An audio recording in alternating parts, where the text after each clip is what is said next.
915 to H-Town, from the Panhandle Plains to the Valley, and everywhere in between. This is the 50/50 Podcast, powered by College Promoters USA. Join me, Hector Cano, as we cover the Texas high school club and college soccer landscape, along with an inside look at the college soccer recruiting scene. The 50/50 Podcast is a platform about the people and for the people who are dedicated to the beautiful game. Here we go. It's another edition of Inside Texas High School Soccer. Proud to be joined by your host, Coach. I forgot my name there for a second, Coach Hector Cano, joined by our lovely co-hosts here, the Obi-Wan Kenobi of Texas High School Soccer, Mr.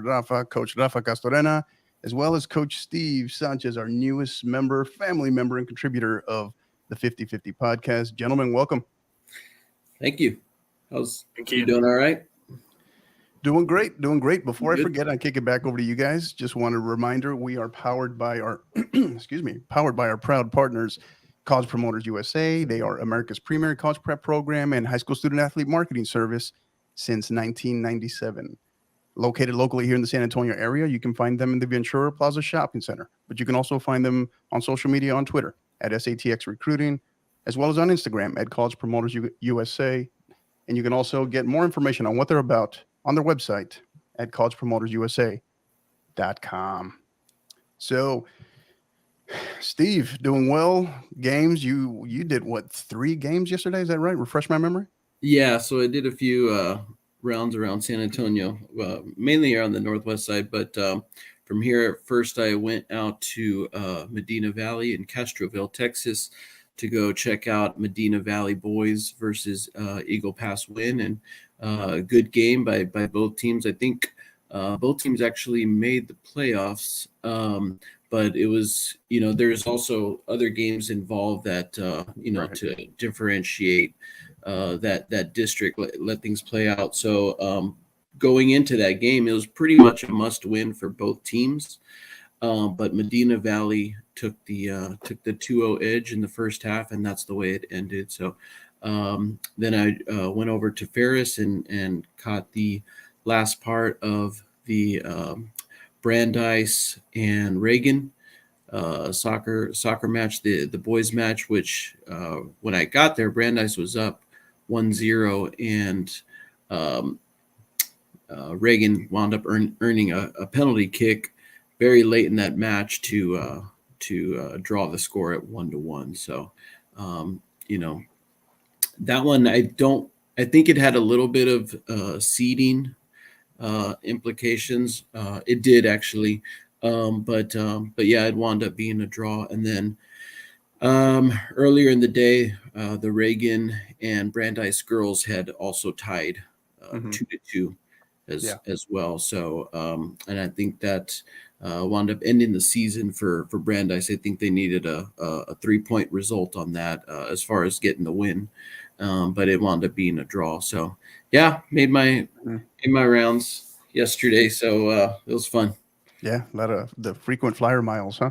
And it kind of had like a final group stage game in the World Cup, right, where you're kind of tracking multiple games going on. So pretty cool stuff, great stuff. So yeah, it's the most wonderful time of the year for us Texas high school nerds, high school soccer nerds. Rafa, what's going on, buddy? Not much. I had a drive to Victoria yesterday. I had to take care of some things, some computer issues and some travel stuff, but made it back. Joined the big win today. I'm at Madrid over Liverpool, so adios, Klopp. So I guess you got to cancel those reservations in Istanbul. I was going to say, you've probably, other than when maybe you're wearing a 50/50 pod shirt, maybe this is probably your second most handsome you've looked with that jersey you got there. So although, hey, Liverpool is my second team, so I won't cheer as much. I'll do like Ronaldo and just, won't cheer as loud. But yeah, so on today's show, very excited. We got a lot going on today. Gonna have we're gonna go excuse me, we're gonna go over the final unveiling of the final RPI, the Rafa Power Index, the top 15 pound for pound, regardless of classification, on both the boys and girls side. You got game balls to go over, team sticker awards, as well as we're going to kind of do not a super deep dive because that'll be coming next week. We'll talk about that later. But state playoffs overview, where we'll talk a little bit. We'll talk a little bit mainly of just maybe some matchups that are intriguing us, that might intrigue us, some teams that might intrigue us, whether it's powers, underdogs, teams to look out for, dark horses. As we all know, the last 2 years, but particularly last year, the by-district round was absolute chaos in the state playoffs. So will we see more of that, or will it kind of be more chalk? So, but before we do any of that, going to go ahead and bring in our special guest joining us today. He is the head man, the man in charge of the 25-5A district champions, the head men's soccer coach of the Leander Rouse Raiders, right? Coach Daryl Knight. Coach Knight, how are you, sir? Doing great, guys. Appreciate y'all having me on, and you finally got it right. It's Rouse and Raiders together, so good stuff. Well, first of all, I resent finally, okay, because I've been getting it right for a long time. Just somehow it was, I don't know why I made you guys rebels the last time. I didn't even realize I was saying it. So I've been getting it right for the most part. So got to get that one in there because I know you were going to get me back. But so I had to point that out. But appreciate you. Thank you for being here, Coach. And so, hey, right off the bat, congratulations, District 25-5A champions. How's that feel? It feels great. The guys, coming off of last year's, I'm upsetting loss in PKs. They had a mission to go after the first goal ball, and that's to win a district championship. And so to go back to back is such a tribute to the hard work and commitment that my guys have put in.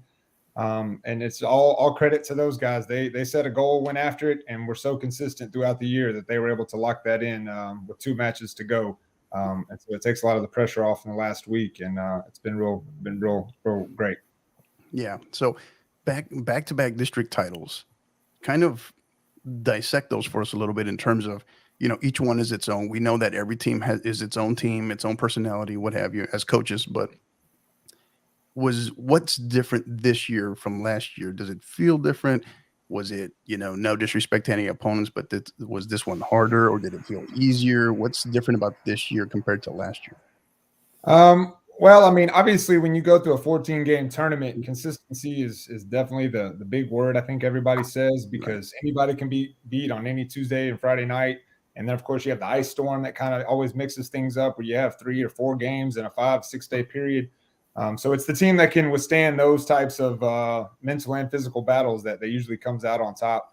Last year, we had some big physical matches with Georgetown Eastview and with Georgetown. So not having those 4, I would say, physical matches was definitely good this year. But that's no discredit to our hard, tough district that we're in. Again, this season, it took some long times to get a 1-0 win multiple times.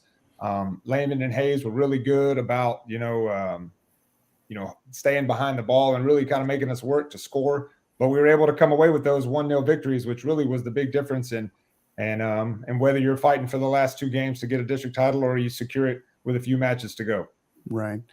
So, back in November, we had the honor of having you on our show back in November at the Tasco convention. And when you look back to what maybe your frame of mind was at that point, getting ready to start the season, go into the season versus now, was it anything like what you expected? Did it play out differently, or how different was that in terms of what you were thinking going into the season when we last spoke to now? I mean, obviously you want to go undefeated. You go into a season, you're like, we want to win every match, and we lost our first one. And that was kind of an eye-opening, humbling experience for my guys right out at the Governor's Cup, first game, 9 a.m. And we didn't get off the bus. And it kind of woke up a reality to that we've got to show up and work hard for all of those results. And so from then on, they kind of took it, as a personal mission to show up each match for the most part and continue to fight for those 3 points each time, to grow in the non-district. And they've just been very hungry, and they don't like to lose, and they really don't like to tie either. And so that's is really a testament to how hard they work for 80 minutes each match. So did you feel, I mean, obviously it was extremely early in the season, but did you feel like that was right out of the gate? Was that the immediate turning point in the season right then and there? Yeah, honestly, it was. I mean, we had, for the most part, I felt dominated that first match versus Cedar Ridge, but, I had a coach come up to me at halftime when we were going in there in Georgetown and says, "Coach, you guys are playing great." I said, "Yeah, we're down 2-0. I think the scoreboard was not working at the time. So it was frustrating to be playing well, but not get the put it in the back of the net. And then they just kind of turned the corner. After that, we beat 3 district champions. I just looked at that earlier. In our non-district schedule, we look, with Salado and College Station and Waco, they all are district champions in their own right. And so we were able to kind of put it on some good teams, even though at the time no one kind of knew who was good and who wasn't. And so just kind of looking back, it's like, they kind of came out the gate with a lot of fire and execution. Yeah. Don't beat yourself up too much, because I think the scoreboard wasn't working in a lot of my games as well this season. So don't beat yourself up too much. Tell us a little bit, what's the personality of this team? Your boys this year, this squad. Tell us a little bit more. We're not necessarily highlighting specific key players, role players, what have you today, but just in terms of the makeup, the characteristics, the personality of this team. How would you describe them? This is probably the most talented group that I've had. They are very much senior led, and they've got some dynamic players through the midfield and up front that are extremely hard matchups for anyone. Earlier in the year, I call him the maestro, Ryan Clanton. He was injured, coming off an injury from the offseason. And as he slowly got integrated through the non-district, it really just lit up opportunities for everyone. Mm-hmm. We've got a goal scorer in Carlos Manzano that has 27 goals on the year. He broke his own record in 21 with about halfway through district.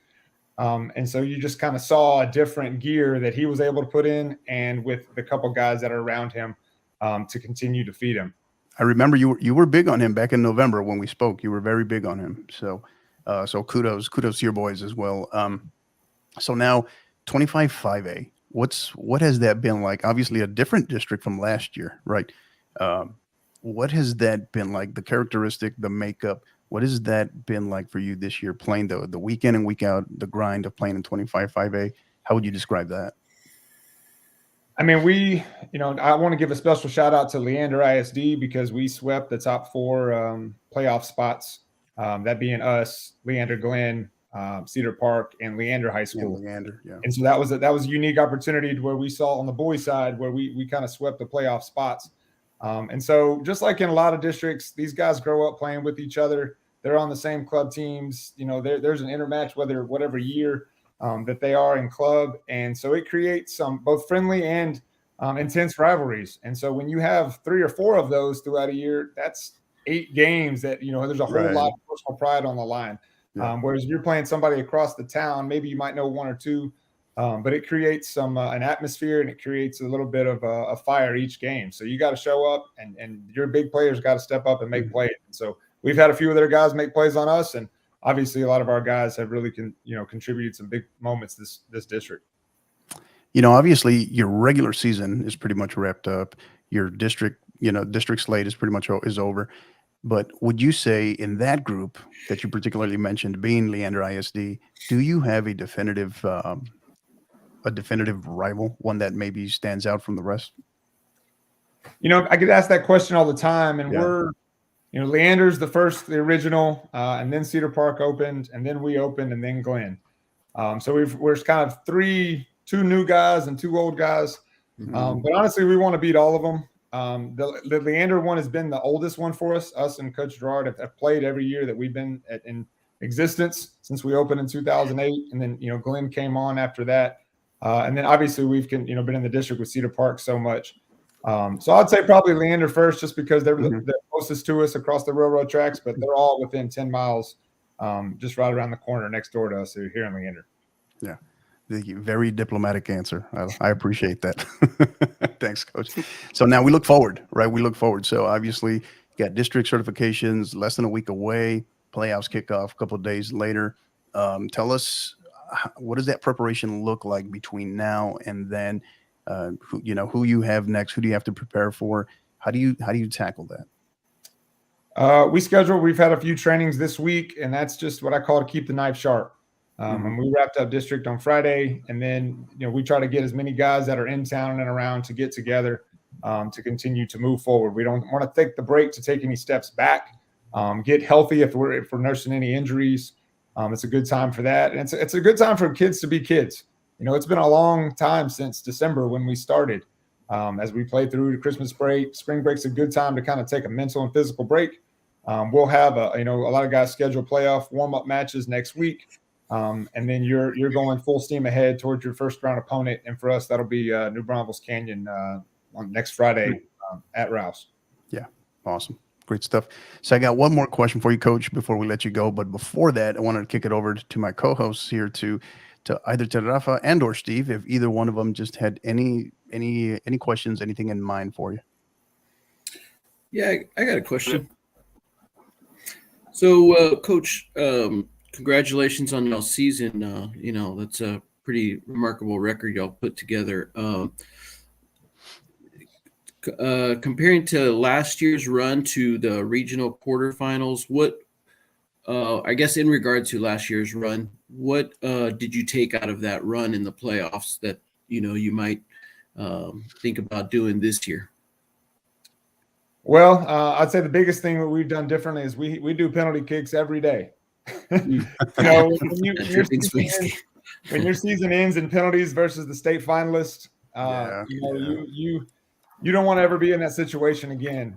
I have nightmares and replays with the ball hitting the post in overtime and different things like that. But I would just say, trying to lean on those guys that have been through, the seniors led that, they were in that last year. They've been through it. They've had those wins by district and the different levels at that point, and just continue to stay hungry and humble that every game now from this point forward, could be their last. And so there's no overlooking anybody, and it's they got to show up and execute. They were really upset. And as they were to watch a team that you lose to go all the way, it's difficult to anytime lose, but to continue to see that team, the coulda, woulda, shouldas are always there. But it's kept the fire in them for sure. Yeah. Rafa, you got anything, buddy? Yeah, Coach Knight, looking forward to the playoffs. Is there any one team that you have your eye on that you may see that may be a challenge to get to Georgetown in the state tournament? I think, unfortunately, I'm probably going to give you the coach answer, which is you got to look. You can't look past anyone. Our first round opponent in Canyon is a quality side. Coach Rush has been there a long time. He's been to the postseason many times. So we're not going to look past any opponent. We're gonna stay focused on the first opponent, see who wins the other match, and just continue to tick that way. There's some other strong teams in the region. I mean, you can't deny Southwest and the different other teams that show a very dominant record. And that have been highly ranked throughout the year. But we're definitely not going to look towards, that far down the road. We're going to look to see who's right in front of us. With Dripping Springs going to 6A, that would have been my answer last year because they were the one that knocked us out 2 years ago. But for now, we're going to go ahead and say focus on New Braunfels Canyon and to take pride in our home field next Friday for sure. Yeah. And run us through that one more time, Coach. So we know you have New Braunfels Canyon at home next Friday. What time? What time is that at? Our match is at 7:30. We've got a doubleheader with our girls. Our girls, shout out to them, also won district. And so that's the first time in our school's history that both the boys and the girls have brought home the titles, which is really awesome. And they will host Bernie Champion girls at 5:30, just preceding us. And so a big night, we call Rouse House next Friday night. And so it should be some great soccer put on display there in Leander. Good deal. And one final question before we go. Got to put you on the spot here a little bit, but it wouldn't be you and I talking without me putting you on the spot to some extent, right, Coach? Of course. So finish this sentence for me. Is the 2022-2023 season for the Rouse boys soccer program will be a success if we get to regionals, because that's the hurdle that we haven't been able to get to in our program. I think the big answer is to win state, but I think setting a new bar each year with this group is definitely a great goal first and foremost. And so winning district was the first goal, and then now just continuing to get to Brownsville, which is way down south for us. To get to Brownsville in April is what we're looking forward to, with the chance to try to put in some work to go far. Gotcha. Awesome.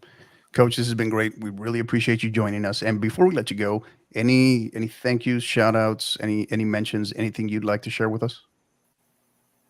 I want to shout out my assistant coach, Coach Hop. He's done a great job. Came up one result less to win district championship for both levels for varsity.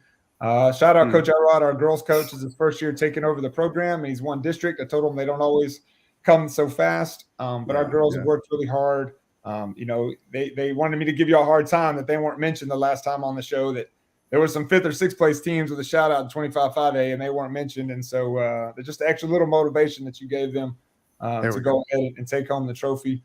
And then just shout out Leandra ISD for continuing, to show up and to sweep our area. And I think 25-5A is going to make a lot of noise in the postseason. Hopefully, we can have a couple third matchups with in the third round.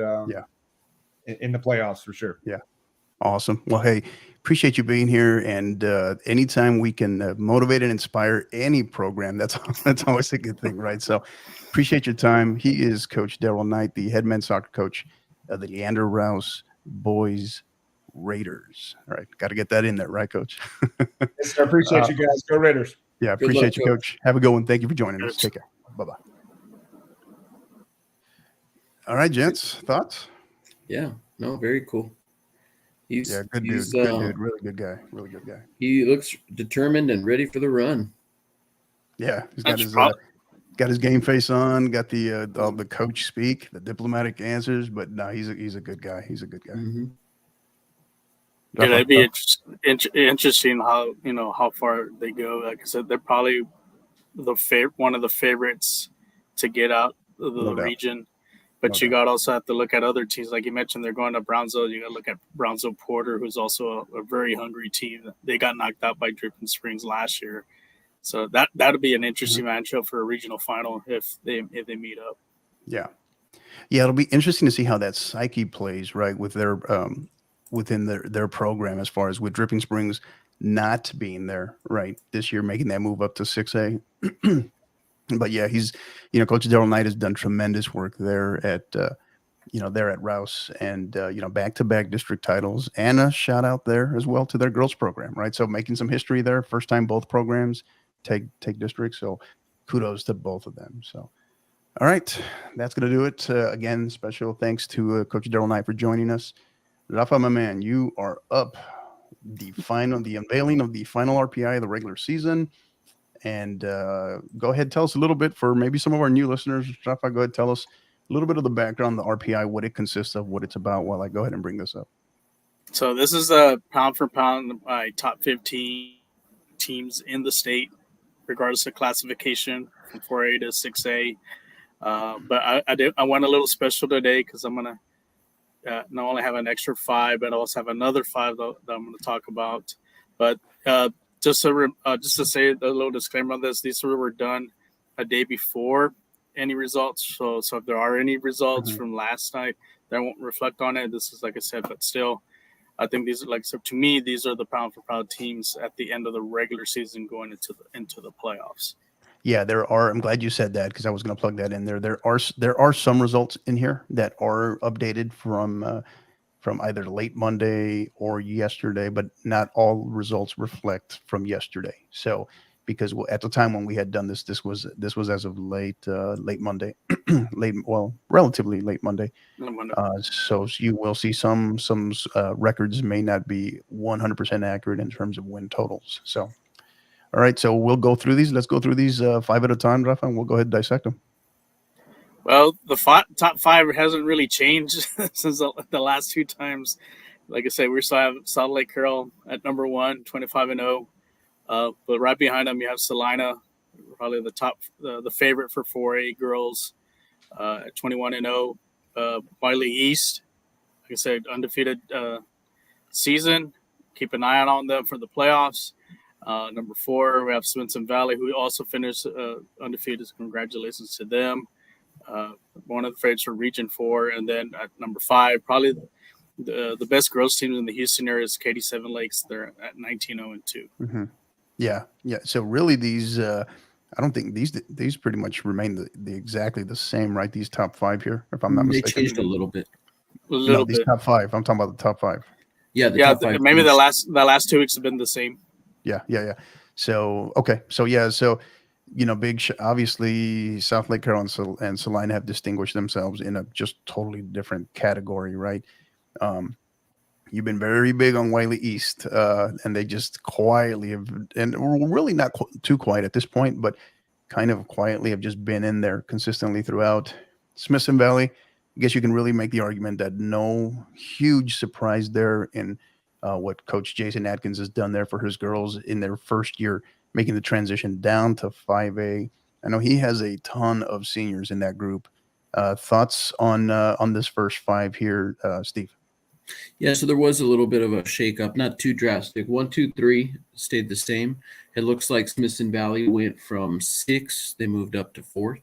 So they kind of bumped down Katy, Seven Lakes, and San Antonio Taft as well. So yeah, I mean, Smithson Valley is in a extremely difficult district here around the San Antonio area, you know, with teams like Piper and New Braunfels Canyon, Bernie Champion, I believe, as well. So, you know, for them to go unblemished, that, you know, that's, I think that's why they're up there at number 4, you know, and I think that's the top 5A classification team that you have on here, because Wiley East and Salina's 4A.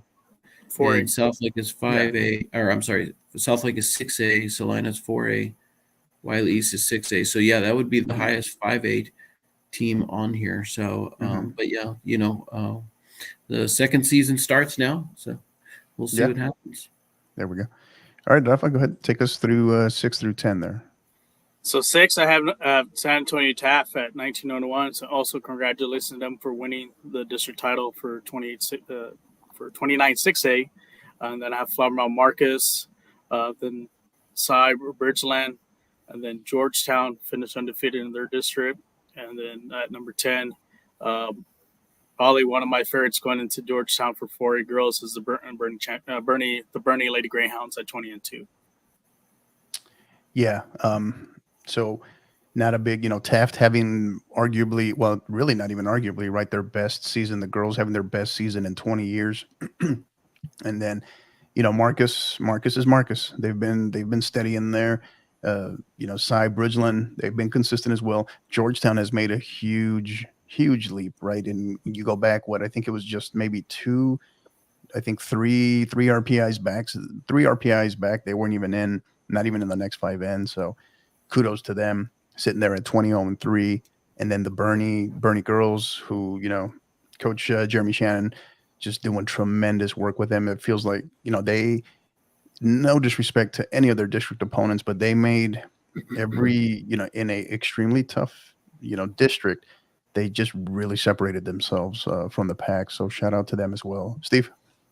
Yeah, so, you know, this is a good 6 through 10 as well. So, you know, like you said, Taft is just putting in a, you know, really impressive season, and you know, we'll see how far, you know, they go in the playoffs. The other thing about them is they're extremely young.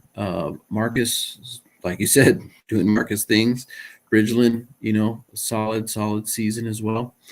Georgetown, yeah, they made a huge leap because they went from 16, technically, like the next 5 in, all the way up to, you know, number 9. So big jump in there for Georgetown. And you know, Bernie, I think let's see, where were they at last time?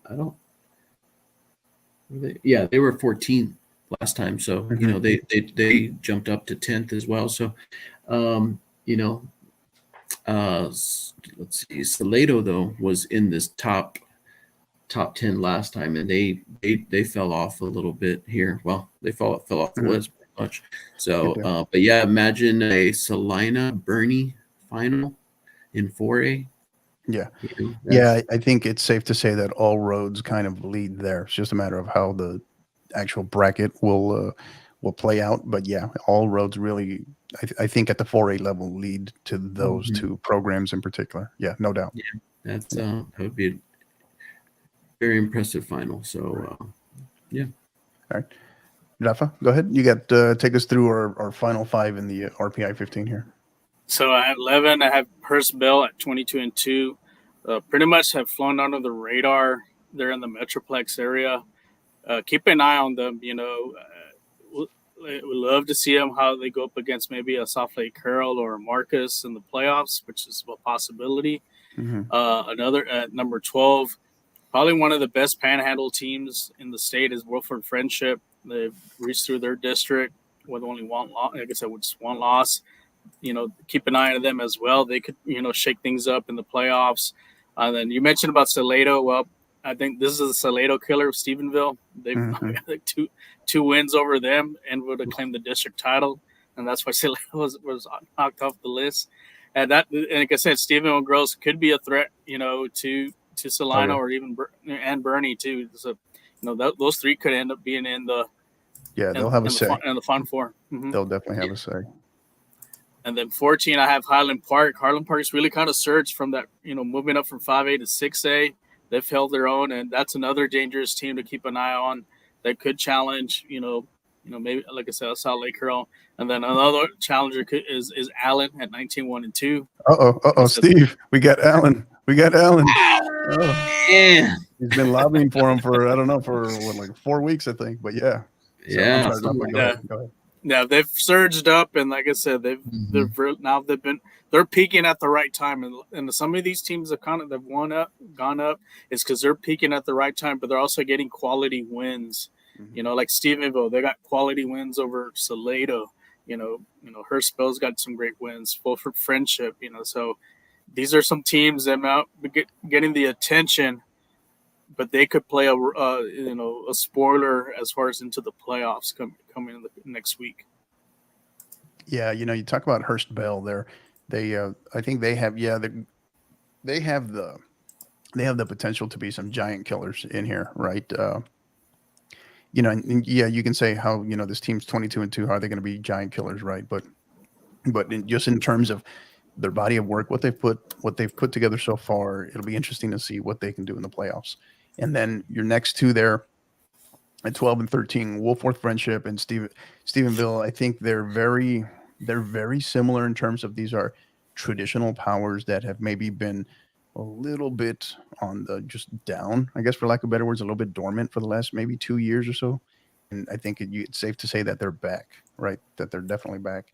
Highland Park, just like Dripping Springs, first year 6A, and they win a district title, right? So big shout out to them. And then of course Allen is Allen. I know I'll let Steve talk on that one a little bit more, but yeah, that's my general thoughts on 11 through 15.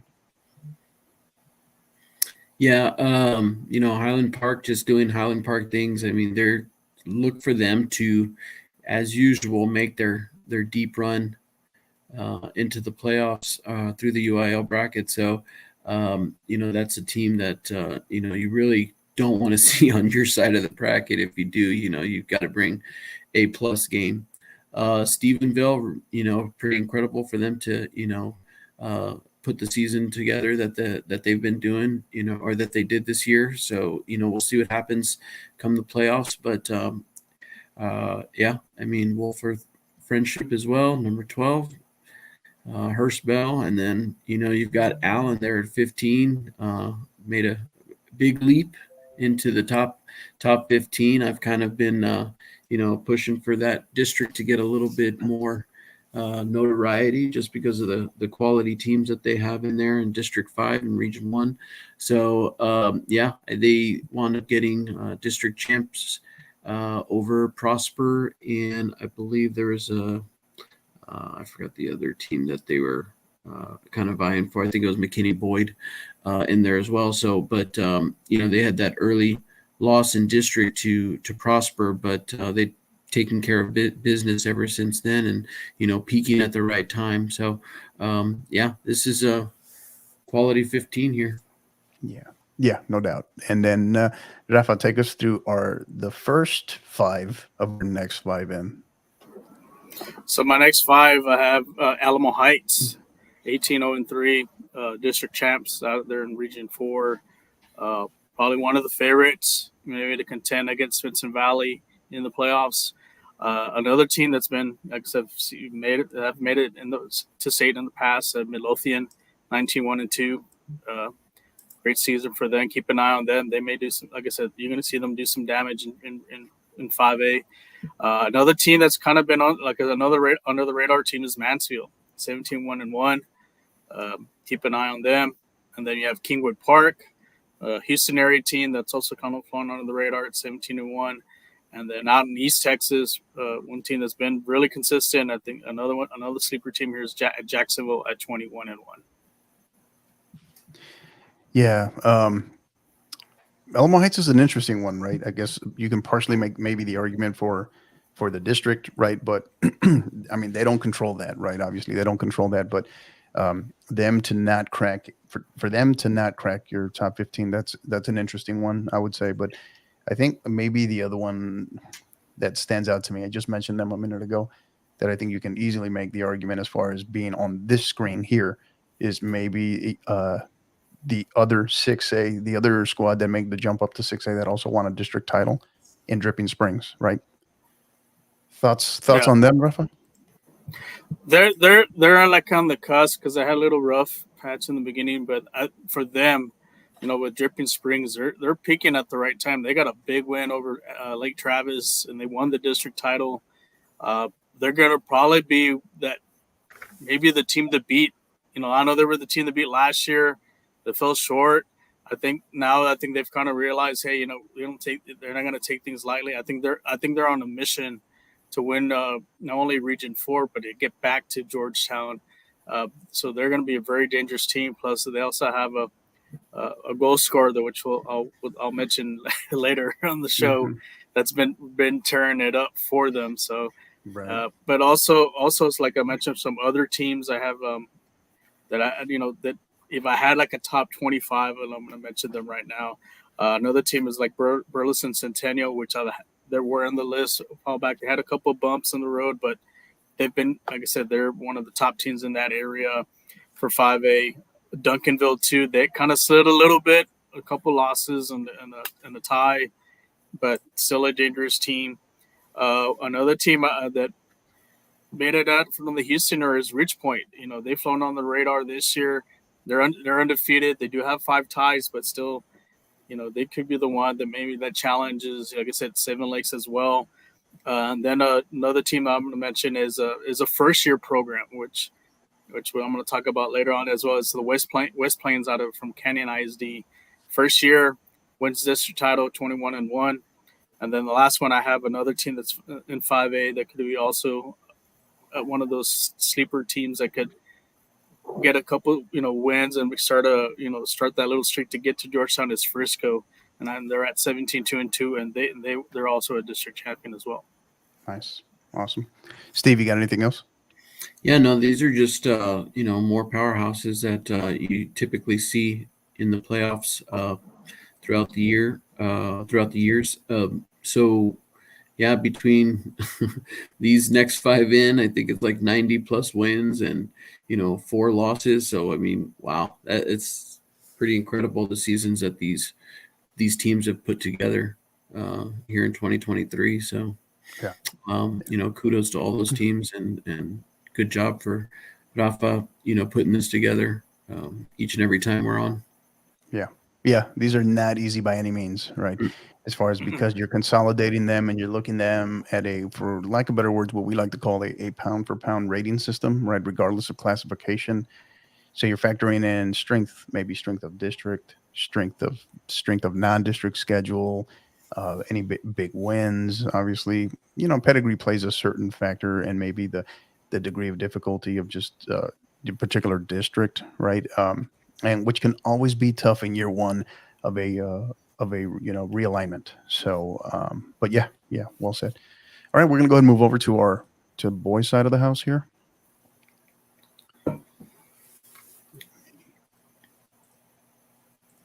Reshare the screen here.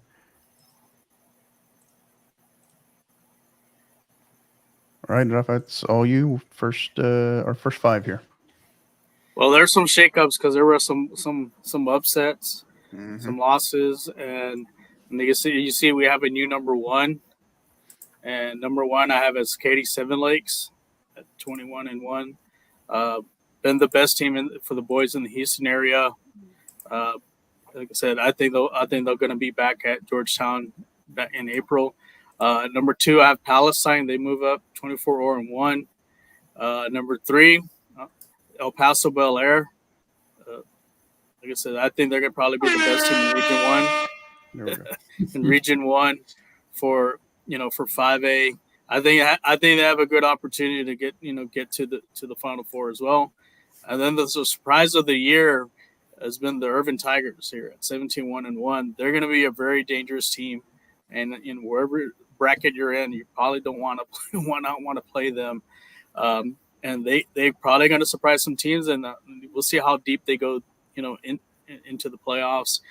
Number 5, the defending state 6A champs did have a loss at home, so they dropped down to 5. But they're still one of the favorites here in Region 4. Number 6, Louisville Hebron. What can you say about Hebron? Hebron's Hebron, undefeated. One of the, like I said, best programs in the Dallas area. Well, And hold then up real number quick, 7 Rafa. Let us tackle those first 5 real quick. Okay. So obviously lots of movement in this top 15 on the boys side, but particularly in the top 5. Katy Seven Lakes, they're an interesting one because they're, Coach Jimmy Kruger there, they made a run to state last year. They're just as talented, if not more this year. But they're very similar to kind of like what Coach Knight from Rouse was just telling us a few minutes ago. They lost their first game out of the gate and haven't looked back since, right? They've had one draw in there. Palestine has they've been putting up some eye-opening results, to say the least. Bel Air, El Paso Bel Air, being completely objective, obviously, but they are, all accounts. I spoke with multiple people while I was over in the 915 over the weekend, and a good friend of mine as well, and he says they are the real deal. He said they're every bit as talented as that 20, if not more, than that 2019 squad that won the whole thing over Frisco Wakeland. So more to come. Irving's kind of been they started out as a surprise and they've just been steady, right? They've been, so now comes the question of what can they do in the second season, right? And then Lake Travis, it's more of the timing of when that first defeat came for them, but not worried about them whatsoever. They're going to have a gigantic say in Region 4 for sure before it's all said and done. So, but yeah, Steve, thoughts? Yeah, no, it's pretty solid top 5 here. Katy Seven Lakes definitely earns that number 1 spot. Kind of the front runner for the Houston teams. I know if we kind of take a peek down at number 8, Pasadena Dobie might have something to say about that. But yeah, no, Palestine, very solid season, especially with the results that they've been putting together. And, Bel Air's right there. We'll see what they can do in Region 1, and could, depending on where they fall on the bracket, them and Irving, could be matching up against each other here in the next couple of weeks. So we'll see about that. And then Lake Travis, like you said, I'm not worried about them, but they did have a little slip up against number 14 recently. So, but yeah, no, solid top 5 here. I did see Lee kind of fell off a little bit. They were at number 5, and they, I think, dropped down a little bit. But I'll let Rafa resume here. So number 6, I have Louisville Hebron. Like I said, 1703. Like I said, one of the best better programs there for the Dallas area. And then number 7, I have San Antonio Lee. Finished 19-3, undefeated district champs. I did it. They did have a tie that that kind of knocked them out a little bit, but still, they're going to be the ones. I think that one team that challenges Lake Travis and also that number 14 team as well. Dobie, like you mentioned, 19-3, great season for them. Could they be the one that knocks out Savin Lakes and prevent them from getting back to Georgetown? And then the other team, number 9, Bernie Greyhounds. Well, I think is my favorite to get three-peat. I think they played. I know I have Palestine higher than them, but I know that Bernie has those 3 losses, but those are against quality teams. But I think Bernie's played in a tougher district, and I like to see how when they do face each other, how that game's going to go. but I'm leaning towards Bernie. I think they're going to probably more likely three-peat. Another team that finally kind of got a handle on their district is Frisco Lone Star. Handed Wakeland a loss.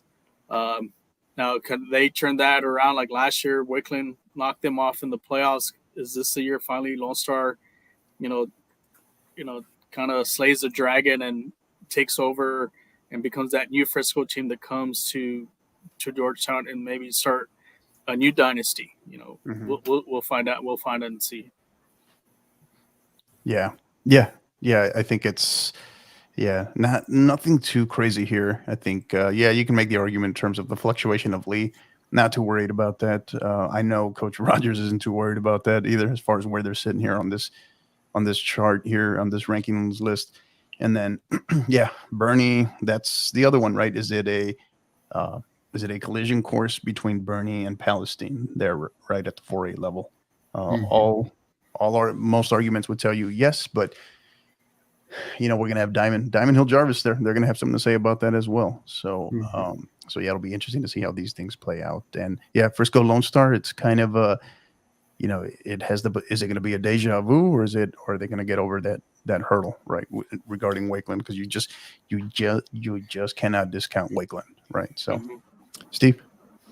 Yeah, so out of these five, the team that I'm kind of curious to see how they perform in the playoffs is the one right in the middle, Pasadena Dobie. I'm very curious to see, what they do, what damage they can do in the playoffs. So,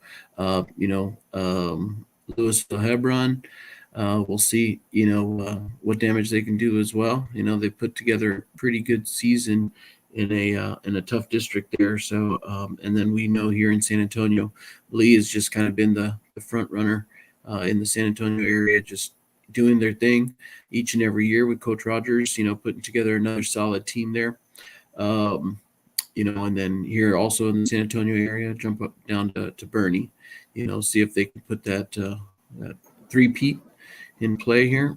I'm sure it will be. We'll see what happens. And then Frisco Lone Star,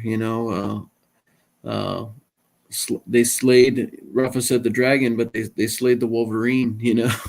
Wakeland is that big brother that they finally knocked off. But the second season begins here in the next week or so, and so we'll see if they can kind of keep that momentum going throughout the UIL playoffs. Yeah.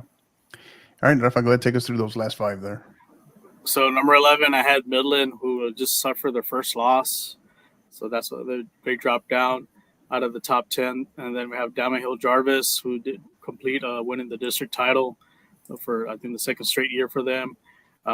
Another team that came out of nowhere, no one talked about them all year, is Houston Wisdom, 21-0. Could they be that team from 5A in the Houston area to come out and maybe even challenge to, for a state title? And then number 14, like I said, I had them on the cusp. Like I said, I wanted to see if they were for real. And then they proved it. They went out to Lake Travis and got a big win and got the district title. So I have Austin Bowie at night, like I said, 19-1-3. They're in the top 15 now. And then at 15, I have Kilgore, another one of the better East Texas teams for 4A at 25-2. Will they be the ones that maybe challenges Palestine to get back to Georgetown this year? Yeah. This group here is an interesting one. You have Midland, obviously, that took a tumble, right? Winning, losing final match of the regular season versus Permian, right? To prevent them from going undefeated in the regular season. But what are they going to do now, right? Now that the playoffs are here. And then the opposite end of that spectrum is you have Austin Bowie, who many people are big on. Very strong team, very talented team, capable of being in Georgetown. And they rattle off a big win over Lake Travis. So now how do they follow that up, right? Is that their peak, or do they really take off there now in the playoffs? So, Wisdom is an interesting one. Diamond Hill Jarvis has been one of the most consistent programs in the state of Texas for the last probably 3 years. So no surprise there. And then Kilgore has been steady, not kind of flying a little bit under the radar in spite of their record, but I think they're they're going to have something to say when now as we've been using our reference there, that hashtag that you're going to see us using regularly second season. So Steve. Yeah, so I'm going to start with number 13, Houston Wisdom. Fantastic season that they've put together with the results that they've been, putting together as well. No blemish on the record. We'll see. I'm curious to see what kind of run that they'll, make in the playoffs. Coming out of, I think they're in the District 19. They're Region 3. Yeah, Region 3. Region 3, District 19. So they'll start off against one of the either like Fort Bend teams or Richmond teams. Mm-hmm. So, we'll see how they do. Only argument I would say on here is that Austin Bowie team. I feel like they should be definitely, in my opinion, a top 10 team. So, I know that they weren't on the in the top 20 or 15 or 20 last time, but for them to put a 2-0 result against win over Lake Travis, that's one that I would have liked to see them in the top 10. I think the first time they played Lake Travis, they tied them. So that's the only shakeup that I would kind of. They needed that signature win. That was the signature that went, because this year this district's kind of been down, which is a surprise, because they have Dripping Springs, they didn't make the playoffs. Westlake's been struggling. A surprising Del Valley team made it. It's kind of been for 6A.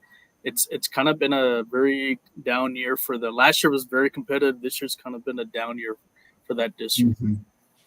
Yeah. So, but yeah, Region 4 has got to have an eye on this Bowie team.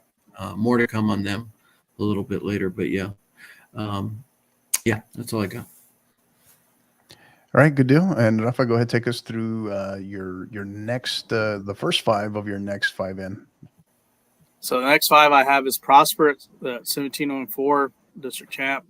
Another team that's kind of been in and out in the top 15, the Woodlands. Keep an eye on them. Maybe that's a team that's history. They had a lot of history. Great soccer program. Make deep runs in the playoffs. Have made some appearances in state. So keep an eye on them. Another team that we'll see if they can turn it up in the playoffs is San Antonio Southwest. They've won the district for the 5th year in a row. Mm-hmm. But can they? Like I said, last year, they had high hopes last year, but they got knocked out by Georgetown in PKs. Is this the year that they're going to challenge and get to the regional tournament for they're in Region 4, and they got some tall tasks because there's some quality teams. Like I said, Leandro Rouse is going to be one, but there's a possibility they could meet up, in a quarterfinal. So we'll see what they do, here in the next few weeks. Another team that Rouse probably have to, look out is that Brownsville Porter team. Probably the best team in the Valley, and like I said, they have also kind of flown under the radar. They're a very dangerous team. Like I said, I did see them last year when they played Lee and they tied Lee, and they've always had a consistency every year. They don't just rebuild; they reload every year, and great talent down there. And then the number 5, Tyler Legacy. I know they've been kind of up and down as well, but they're going to be a team to look out also in East Texas, and they can also probably do some damage in the playoffs as well. All right, and Rafa, go ahead, tell us about your additional 5. Obviously, you added an extra 5 that aren't on this screen that you kind of wanted to mention as additional honorable mentions. So honorable mentions, I have Lubbock Monterey at 17-4. So one of the few Panhandle teams is undefeated. I also have San Angelo Lakeview, a 4A team. They finished undefeated as well. It could be a challenger for against Diamond Hill Jarvis, maybe even St. Ellie. We'll find out. Right. Another team that also another under the radar team that went undefeated in the 6A is Aldie MacArthur. They were 19-2. So very interesting team to see. Could they challenge Seven Lakes or, Dobie in the playoffs? That'd be a great game to see. And then I also have El Paso Andrés, 5A, finished 22-2. they could be, cause some problems in that region one. Maybe a showdown with El Paso Bel Air, maybe in the quarterfinal or even the regional final. Mm-hmm. And the last I have another team that made a great run last year, but they ran into Bernie, and Bernie, ended up winning the state title. Is Taylor for Class 4A. Then now they're in Region 3, so don't have to worry about Bernie this year. They're at 20-2, and they could make another deep run in Region 3 and maybe get to Georgetown this year. Steve, any thoughts on, I guess, what's really the next 5 in and then his additional 5? Yeah, so the next 5 in, Prosper's right there with, in that Allen district. That was, a great season they put together. Woodlands, put a solid district champion season together as well. And then you've got, the Southwest and Brownsville Porter. I believe that they're on the same side of the bracket.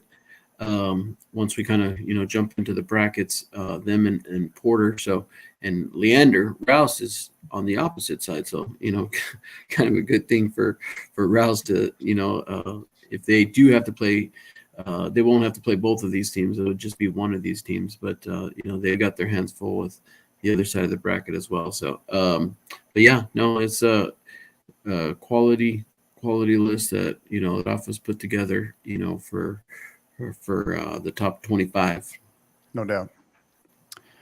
Any additional notes, anything else that you wanted to share, Rafa, before we move on? No, it's just, like I said, it's, what I noticed this year, especially on the girls side, there is a lot of quality girl teams, that were kind of, even I could have done maybe a top 30, that, but those, maybe kind of looking outside to the, from the outside to the inside, those could, those are some teams that could probably throw some monkey wrenches in the playoffs, be your bracket busters. So just keep an eye. Like I said, it's going to be very competitive. Same thing with the boys too. Very competitive teams. Not many flashy records like the girls. But the thing is, I think with them sitting the boys teams, they're playing. A lot of them are playing against each other. So I think they understand that playing against, their caliber, evenly caliber teams or teams a little bit higher than them, it's going to help them in the playoffs and eventually get to, try to get to Georgetown for the state tournament. Yeah. Well said. And so again, that was our final unveiling of the unveiling, I should say, of the final RPI of the regular season. We might bring one more. This would be a postseason RPI, a final one, just so we can harass Rafa a little bit more, give him a hard time. So that RPI is brought to you by our good friends at Gipper. Again, let me tell you a little bit about Gipper. We've been partnered with them for going on 8 months now. They do phenomenal work in the world of digital graphics. Gipper is the way that schools, athletic departments, ADs, and coaches can create world-class marketing content. Join over 2,500 coaches and ADs and use Gipper to create high-quality visual branded graphics for your program. The best part, anyone can do it in seconds on any device without needing any design experience. If you do have design experience and you are what they call a power user, you'll find that you can do multiple things with their platform as well. So highly recommend it. And if you're a listener, just for being a listener of the 50/50 podcast, you can also receive 10% off any first-time Gipper purchase on their annual plans. So just go to gipper.com/partner/5050 to learn more. Again, that's gipper.com/partner/5050 to learn more. So, all right, gentlemen, we're going to take a quick break, and then we'll go ahead. We're going to transition over to game balls and team stickers. But before we do that, we're going to bring you a quick word from our title sponsor. College Promoters USA, founded and located in San Antonio, operates as the only family-owned college recruiting company in Texas that brings a truly professional, local, and face-to-face approach to area high school student athletes and their families. As the lead sponsor and proud supporter of the 50/50 podcast, alongside Coach Hector Cano, College Promoters is proud to be elevating its support for the college soccer recruiting process more than any other service in the country. If your son or daughter is serious about competing in college soccer, call College Promoters USA directly at 210-494-6363 or visit collegepromotersusa.com anytime. College Promoters USA, the best investment a parent can make in their high school student athlete.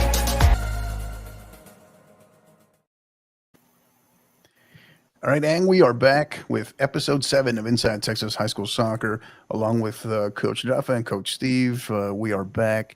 We're going to go ahead. We're going to move on to our game balls segment here. So this is something that we introduced a couple of episodes back where we want to highlight whether it's a player or a coach for something significant that they've accomplished over the course of maybe the season or in the last couple of weeks. So we kind of have full autonomy on how we do that. So Rafa, go ahead, take us away with your game balls first. For my game balls, for the girls, I'm gonna give my game ball to Ellie Hasden from Dripping Springs. What can you say about her? She's been on a tear. She's part of the 40 goal club for this season. She had a big winning goal against Lake Travis to vaulted them to the district title. Keep an eye on her. She may do some more damage in the playoffs here in Region 4. They need some little redemption for them for falling short last year. Could this be the year for them to get back to Georgetown, especially that move up from 5A to 6A. No one expected that from them, but congrats to her. And then for the boys, down from the valley, I have Ray Cantu from Hidalgo High School, another member of the 40 Goal Club. Nice. He's actually has more goals in a couple there in his district, believe it or not, and he's actually 21 goals ahead than the next person, and he's in the Balón de Oro for their district. So. Or the golden boot for them. So congratulations to both teams. Those are my game balls for both players. Awesome. Great stuff. Steve? Yeah, so my game balls, both of them are players. For the boys, it's number 10 player for the Woodlands High School. Named player is Enrique Caputo. So Enrique is a junior. He's a midfielder, and he's helped the Woodlands, win their district. They ended the season with a 19-2-2 record, which, you saw in Rafa's power rankings. I think they're number 17 here. And their district record of almost unblemished, a 14-0-2 record. So, he had a big part of that, as well as the team, as well to put all. So he scored 15 goals, but I see in their stats a lot of players are scoring for them. So he didn't have the 40 goal season, but that being said, it's a very solid team.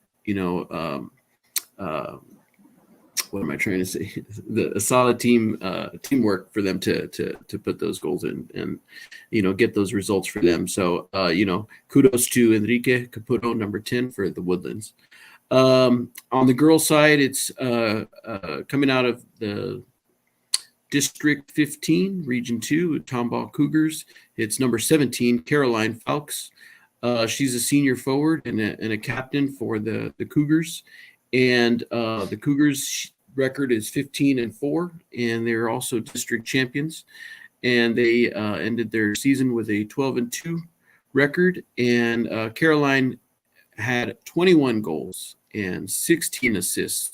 So, kudos to her. And she's also, she'll be attending College of Charleston next fall. So, congratulations to her and her Tomball, Cougars, and good luck to them in the playoffs. And Charleston is a very popular barbecue city in the nation here. So, I got to throw that, barbecue love on the podcast anytime I can.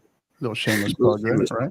Yeah. So Lewis awesome. Barbecue in the Charleston, South Carolina area. So he's a Texas boy. So got to throw a little barbecue love in there. All right. So my game ball on the girls' side is going to go to, maybe some of you all have heard of her. She's a junior, not a sophomore. Kennedy Fuller. You all might have heard of her. All right. So she is the everything forward for South Lake Carroll. She broke the scoring record, right? Goals in the regular season for the South Lake Carroll, the Lady Dragons soccer program, 51 goals. Previous record was 49. And she also has, I believe she's sitting on 26, I think 26 or 29. I want to say it's 26 assists as well. And she's doing some of that while also doing some double duty in terms of being invited out to the U.S. girls youth national team camp as well. So big shout out to her. Congratulations to her as well as her teammates.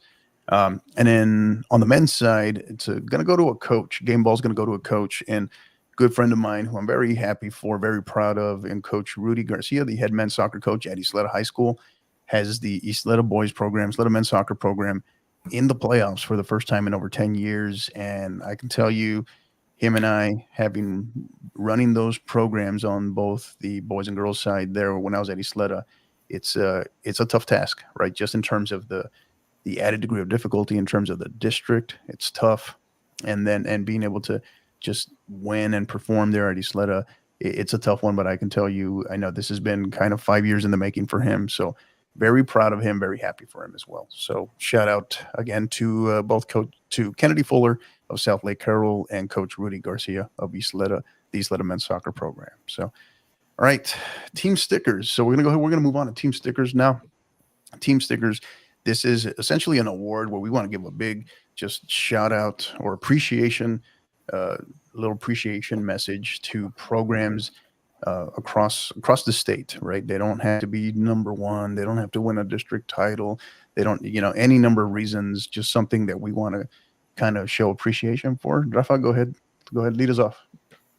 So my team sticker for the boys goes to Lubbock Monterey. They just recently wrapped up winning their district title, I think for the first time, I think since 2004, I believe. So congrats to them. And also my team sticker for the girls is for the West Plains High School up in the Panhandle. First year program for Canyon ISD to win the district title on the first ever existence as a school. 21-1-1, great record. So congrats to them.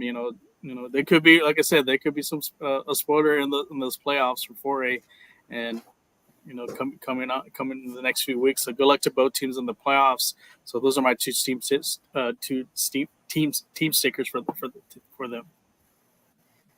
Steve. Yeah, very cool. So both my team stickers are actually teams that are in the RPI. The first one is the girls Midlothian Panthers. So I believe they were number 17 in the Rafa Power Index, and they come out of District 8 and 5A classification, and they got a record of 19-1-3. Their district record 15-0-1.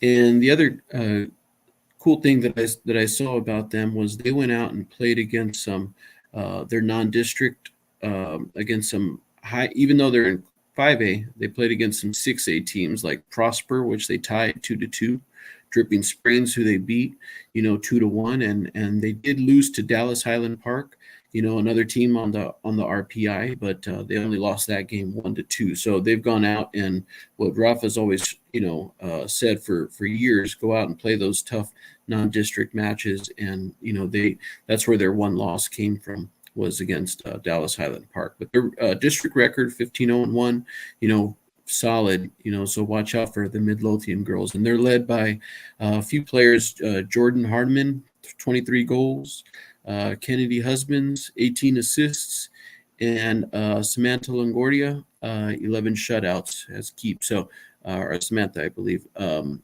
shutouts as a goalkeeper. So, kudos to the Panthers of Midlothian. For the boys, it's going to be, we spoke about them earlier as well, Austin Bowie Bulldogs. They put together a solid record of 19-1-3, districts 13-1-1. Non-district matches that kind of stood out to me was their game against Round Rock, another 6A opponent that they beat 2-0, and then a strong 5A team of Pflugerville Connolly that they beat earlier in the season 1-0. So Austin Bowies comes from a district that has other teams like Dripping Springs, Austin Lake Travis. We talked about Austin Westlake, Del Valle, another team. So and they recently got that result against Austin Lake Travis with a 2-0 win. So the other interesting fact about this Austin Bowie team is that they've got 20 seniors on their roster and 5 juniors on that team. So very stacked team, as far as, the senior led kind of team. And, I think that they're going to be very tough out in 6A boys region 4. So, watch out for that Austin Bowie Bulldogs team here in the next few weeks. Yeah, no doubt. My team sticker awards. So starting on the women's side, 2 teams. Normally we do one, but in this case there was one that I really felt compelled to mention. We've been mentioning them as of late, and as a follow up, because did not want them to think that we forgot about them, and kind of an appreciation for them is the cattle mills, the Lady Foxes program, as well as one of their teammates in Victoria Mendez, who, as in case you don't know or you hadn't heard, she went down pretty significant injury back on February 15th, and they've had a GoFundMe out for her that's been working. That's been I think it's trying to raise a select amount of money, and it's been doing really well. And she's been in the hospital since February 15th, my understanding, and so just want to, the way they've handled that, their community, Cattle Mills community, is an awesome community. So the Fighting Foxes, and the Lady Fox soccer program, who are getting ready for the playoffs as well. I believe they are settled into that third spot in their district as well. So shout out to them. They've been going through a lot, and it's been awesome to see the Texas high school soccer community kind of rally around them, support them. Lots of great messages as well. If you can, and if you're willing, on the GoFundMe, we'll share that again. Please consider donating if you can and you're willing. So my other program on the women's soccer side, their coach just had them on the podcast not too long ago, and they probably have the biggest drought I think I've seen out there in recent memory in Texas high school soccer in terms of winning a district title. And I'm talking about Coach Tiffany Van Hoos and the Abilene Eagles. They won their first district title in 32 years or 31 years, I believe, just about a week and a half ago or so. So big shout out to them winning the 405A district title there. And then on the men's side, this is a program that Rafa and I in particular have kind of been monitoring closely, have been talking about for a while now.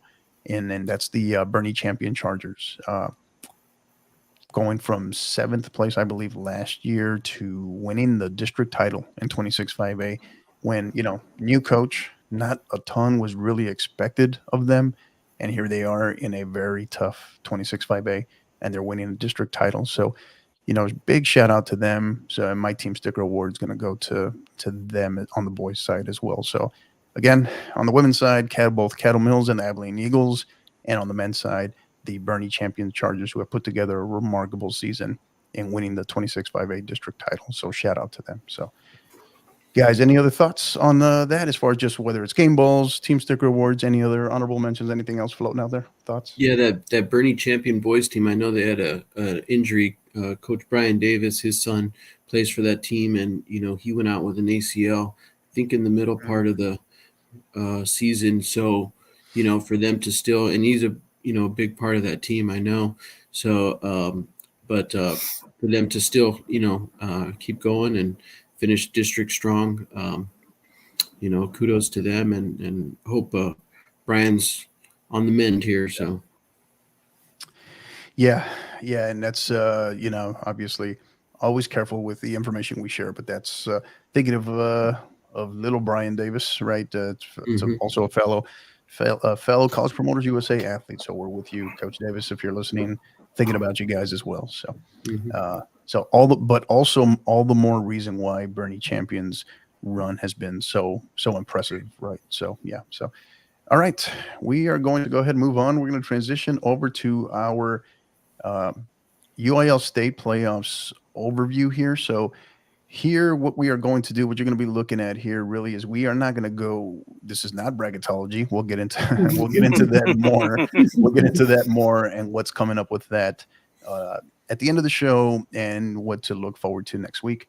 But before we do that, we're just going to kind of go over key dates, rules, certain guidelines, and then we'll just dive into the regional sites, and then we'll kind of pass it around, talk a little bit in terms of just our thoughts going into the state playoffs. So, all right. So a couple of things, wanted to bring this up here. Hopefully you guys can see this as best as we can. We'll try to make it a little larger there. So, so our soccer dates here, obviously we find ourselves here March 15th. So we have district certification deadline coming up next Tuesday. So we're inside of a week from that. And then the I call it the real March Madness, right, begins. So on Thursday, March 23rd through Saturday, March 25th is the window for the by-district round. So that's where you'll see that's where the second season officially begins, and then followed by the area round the following week, that Monday and Tuesday, the 27th and 28th of March. Then we find ourselves in the regional quarterfinals on March 30th through April 1st, followed by then we are returning to the regional tournament format again, which I believe, Rafa, we returned to that last year, right? I think is how we did that. Yeah. After 2 years, after it being absent 2 years ago. So the regional tournament, April 7th and 8th, and then we find ourselves getting ready for Georgetown, April 12th through the 15th for the state tournament. So those are some key dates there. Anything, gentlemen, anything you want to add to these dates before we move on? The one thing I wish the UIL probably would do maybe for in the future, you know how we have the bi-district Fridays, Saturdays, then you have a quick turnaround for the area game. I wish maybe extend it, give an extra week, play every week, every playoff game on the weekend. That way it gets enough time so some people to heal up, less travel during the week and so forth. I think UIL really wants to make this better. Add another, push it back another week for that way each round isn't on the weekend. It's less, like I said, better for travel, better for healing, better for preparation. Yeah, what you recall, what made 2 years ago so special was, if you recall, Rafa, was the fact that and you can argue logistics of it, I get it, but what made 2 years ago so pretty special in terms of there was no regional tournament, so each match there was a standalone match. So, and with some rest and travel, obviously in between, which made for unbelievable regional semifinals and regional finals, right? Whereas the argument in the regional tournament, and very similar to the state tournament, right? The argument is so much is thrown into the semifinal that the finals tend to not be the most appealing. They tend to be very ugly, right? The legs are so heavy, especially when you're dealing with teams that only have so much depth, so much in terms of their rotation. So I could definitely see that argument has existed for years. Coming out of COVID 2 years ago, we had to go to that. And I thought it was, can't speak for logistics and obviously can't speak for budgets, but in terms of the product on the field, I thought it was significant. It was a big success. So. Yeah. So basically, the April 7th and 8th dates, those were stretched out a little bit further. Correct. Instead of it, being a back-to-back, because literally the regional tournament means a regional semifinal with the regional final the next day. Correct. So it's a Friday, Saturday game for those who win on Friday. They have to come back on Saturday and play again. Similar situation for state. Each classification is a little bit different, but very, very similar situation for state. But that regional tournament is, a tough one. And same thing for, I think 4A girls, they have to turn around and play on the same day for state. From Wednesday the 12th, and then they have to play their state final on the very next day, the 13th. Right. Yeah. Yeah. So and Yeah. 6A as well. And in speaking of the regional tournament, so we're going to go ahead. We're going to go to the regional sites here. Okay. So we'll go through each classification. So again, these are these are predetermined back at the start of the year. So these aren't last minute or going into the playoffs. These are predetermined. So these are site locations for the regional sites for both this year and next year. Okay, so so these do function on a 2-year cycle. So excuse me. So looking at so we'll go by classification. So looking at 4A here, Region 1 and Region 2. So Joel Johnson, Northwest ISD, Northwest ISD Stadium. That is your host, your director address, and then your site location. So Northwest ISD, and then region conference. So 4A Region 2, Rose Stadium, and Tyler. Thoughts on either of these guys? It's a long drive for the El Paso teams to go to the Yeah. Metroplex. What else? I think is the new, year, right? I think the year before, I think it was in Wichita Falls. It would have been better maybe they had for Region 1 have it at like in Abilene, kind of like a halfway point. Mhm. I think for Region 2 there, I think that's pretty much a centered, like a central location. They're nice Yeah. stadium too, home of Yeah. Earl Campbell. There you go. Yeah, the Yeah, Tyler so- Rose, right? So if you're looking at a map, Justin is going to be just north of Fort Worth. Fort Worth. Yeah, I believe it's So- northwest, right? Northwest there. Mhm. Yeah. Yeah, so just northwest of the DFW area.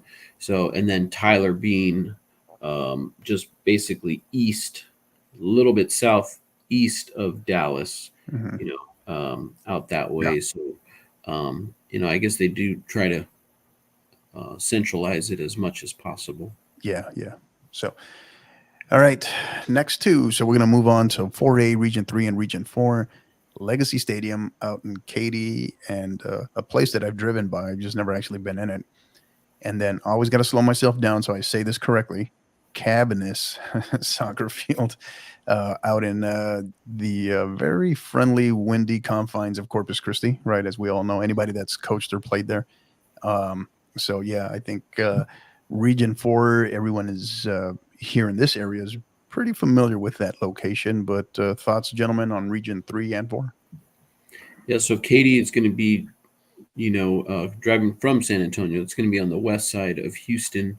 It's pretty much the first, major part of Houston that you drive into. I've never been to Legacy as well. Same thing with Cabinets Field as well. But yeah, no, I mean, those are the region locations that they selected. And then just a reminder that this is where the boys and the girls play for 4A. Correct. So it's Correct, going to yeah. be for both, genders. Yeah, these are irregardless of gender. Yeah, these are the predetermined site locations for the next 2 years. Both basically they follow the alignments essentially. So Yeah, and Corpus Christi being right by the, but it's a beach town, as most of us Texans know. But for those that are not familiar, maybe just recently moved to Texas or watching from another state, Corpus Christi is right on the Gulf Coast. So that's why Coach Hector was saying that it's very, very windy there at that location. mhm. And the humidity. Mm-hmm. Oh yeah. On any given day, yeah, it just kind of depends. Depends when you're playing, right? So Well, and and that's- in and the that's the spring in thing. Texas, it could be cold, Right. it could be hot, it could Correct. be, a thick humidity, it could be Yeah.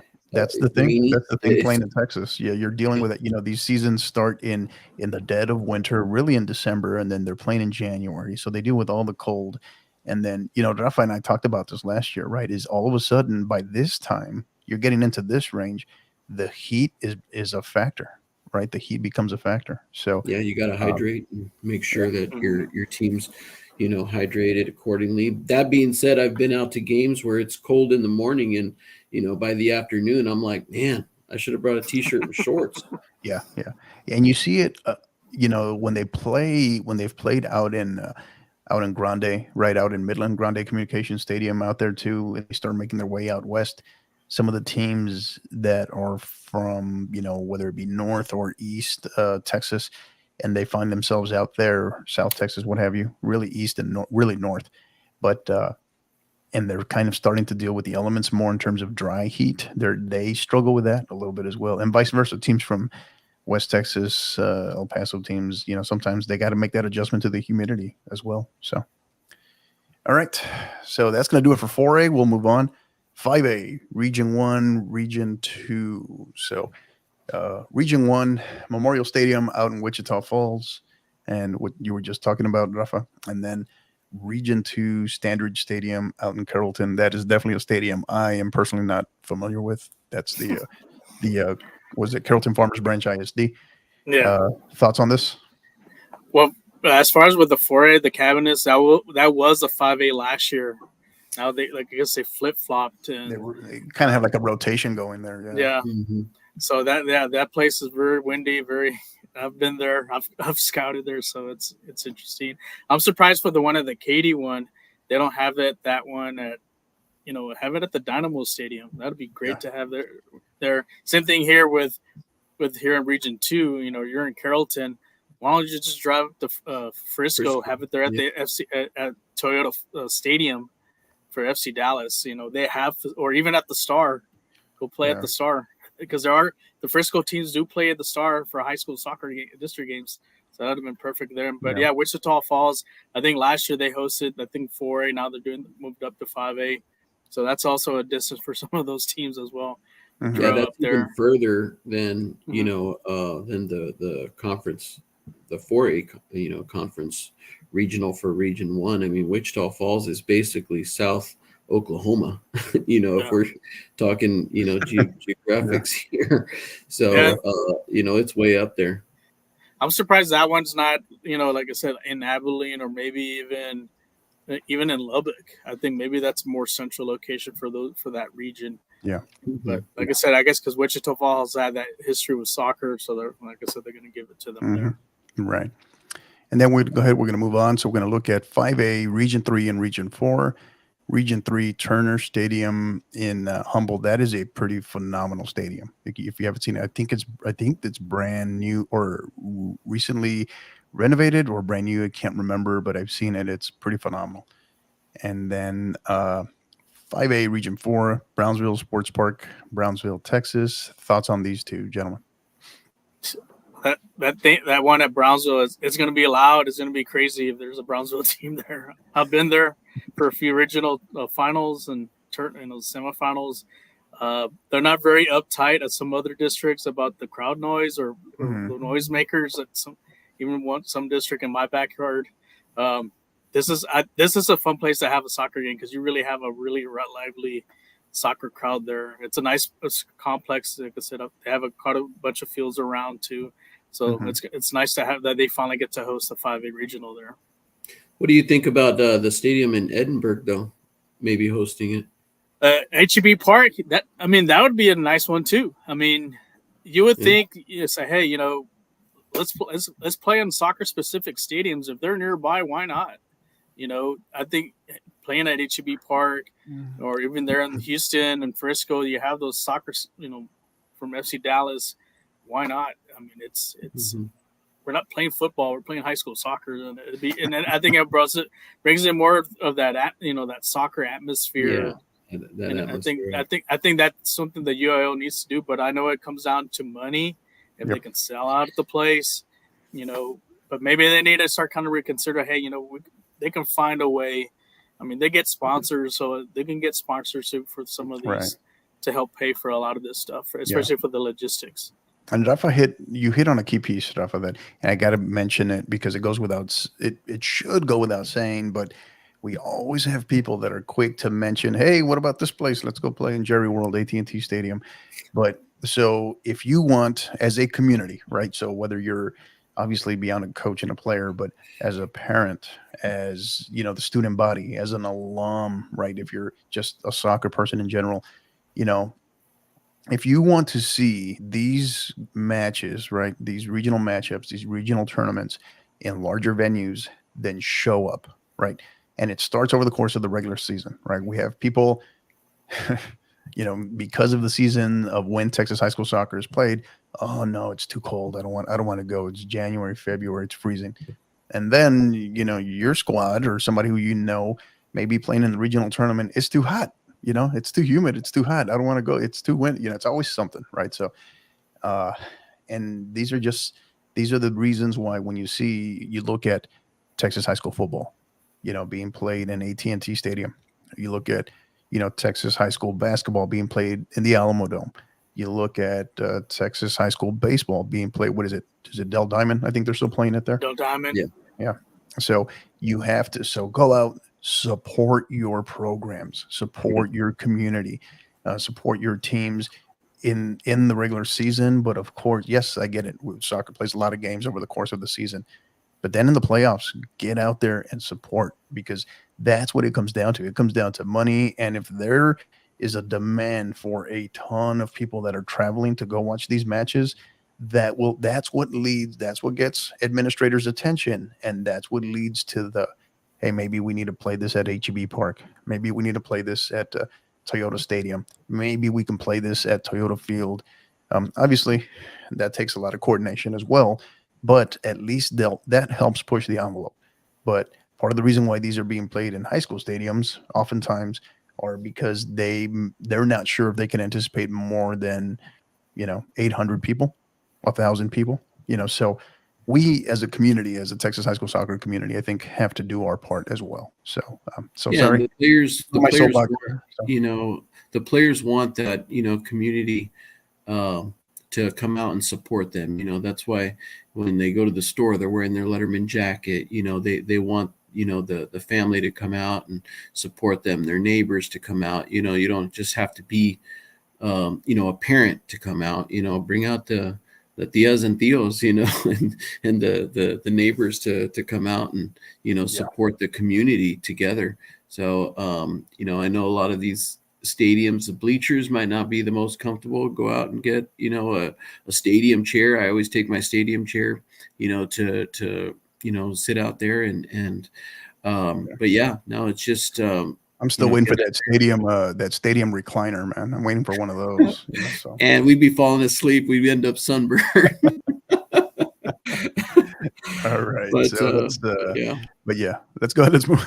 Let's move on to 6A here. All right. So Region 1, Region 2 for classification 6A, McKinney ISD Stadium, which is a beautiful stadium, phenomenal stadium, out in McKinney, and hosted by McKinney ISD. And then Region 2, Kelly Reeves Athletic Complex, which I have not. Ralph, I think you've been here, right? Mm-hmm. I've been.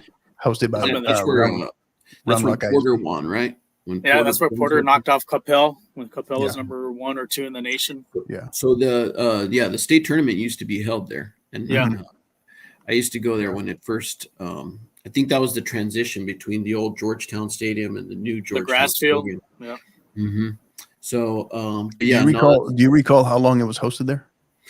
4 or 5 years. Yeah, 4 or 5 years. Because then once they built Breckenbach Stadium, then they switched over. This but was then probably this became the in original. the middle 2000s, probably something like it was 04 to 7 or 8 to 07, something like that. So it's a good stadium. Plenty of parking. That's another thing that you want when you go to a stadium to have ideal parking situation. You don't want something right off of a highway that's gonna be hard to get to this this is Kelly Reeves is a good stadium, but man, it really makes me want to start traveling more to some of these regionals, because I used to like going to this Region 2 regional a few years back, just seeing some more teams rather than just the Region 4 teams that I'm used to seeing. So who knows, maybe I've got the April 7th day off, so I might go up to Kelly Reeves again. We'll see. There you go. Yeah, we might have to cover it together. Yeah, that's a place I'd like to go. I have not had the opportunity to go to that. It's a nice stadium. Yeah. I wish the one that, like I said, I don't know, McKinney ISD seems nice, but I mean, you can literally put that Region 1 tournament at Globe Park, where the Arlington Mhm. Renegades played at. I mean, they've had some high school football games there. Why don't you play a high school soccer state tournament there? It's natural grass, plenty of parking there, plenty of seats. Yeah. I think it's a better environment. So, I mean, that's something that maybe they need to start. Really, UIL really needs to start looking. Hey, let's make it more towards the sport of soccer. Yeah, good. Have Yeah, that good. atmosphere. But Good luck. Good luck with that one. Yeah. So, yeah. Please don't get me started.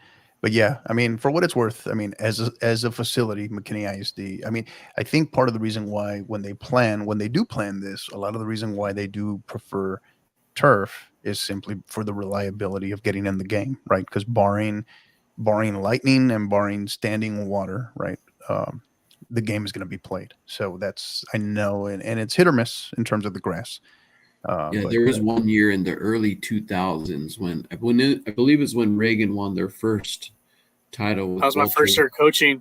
I was there. It rained when they won. Delays. The grass field there at Georgetown was all flooded, and they didn't play the final between Brenham and Brownsville Lopez, which they ended up playing the week later in Corpus, and Lopez ended up upsetting Brenham. Brenham was like beating the crap out of everybody. Yeah, and then they got surprised by Lopez. They were defending state champs at that time or something like that. But I think they had one state. They hadn't won state yet. Okay. Mm-hmm. Yeah. But I think Reagan knocked off Carrollton Creek View or something like that at the old Georgetown Stadium, which was a grass field. And yeah, you're right, Hector. Like, when it rained, it flooded, and there was all sorts of delays and this and that. Not just because of the lightning, but also the field being too sloppy to play on.